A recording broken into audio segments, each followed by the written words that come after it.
2024ರ IPL ಅಲ್ಲಿ captaincy ವಿಚಾರದಲ್ಲಿ ಭಾರಿ ಸುದ್ದಿಯಾಗಿದ್ದ ಮುಂಬೈ ಇಂಡಿಯನ್ಸ್ ಈ ವರ್ಷ ಸೂರ್ಯಕುಮಾರ್ ಯಾದವ್ಗೆ ಪಟ್ಟ ಕಟ್ಟುತ್ತದೆ ಎಂಬ ಮಾಹಿತಿ ಇದೆ.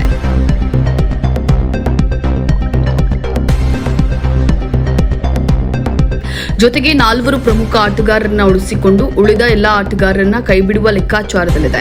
ಮಾಹಿತಿಗಳ ಪ್ರಕಾರ ಸೂರ್ಯಕುಮಾರ್ ಯಾದವ್, ಬೂಮ್ರಾ, ರೋಹಿತ್ ಶರ್ಮಾ ಹಾಗೂ ತಿಲಕ್ ವರ್ಮಾರನ್ನ ಮಾತ್ರ ಮುಂಬೈ ಇಂಡಿಯನ್ಸ್ ಉಳಿಸಿಕೊಳ್ಳಲಿದೆ. ಇನ್ನುಳಿದಂತೆ ಹಾಲಿ ಕ್ಯಾಪ್ಟನ್ ಹಾರ್ದಿಕ್ ಪಾಂಡ್ಯರನ್ನ ತಂಡದಿಂದಲೇ ಕೈಬಿಡುವ ಸಾಧ್ಯತೆ ಇದೆ.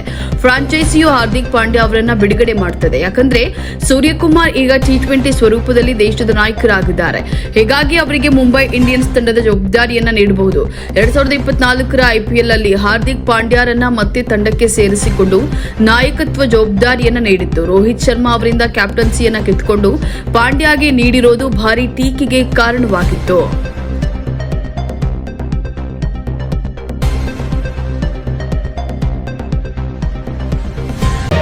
ಮತ್ತಷ್ಟು ಸುದ್ದಿಗಳಿಗಾಗಿ ನೋಡ್ತಾ ಇರಿ ಪಬ್ಲಿಕ್ ನ್ಯೂಸ್ 24x7. ಇದು ಸತ್ಯದ ಧ್ವನಿ.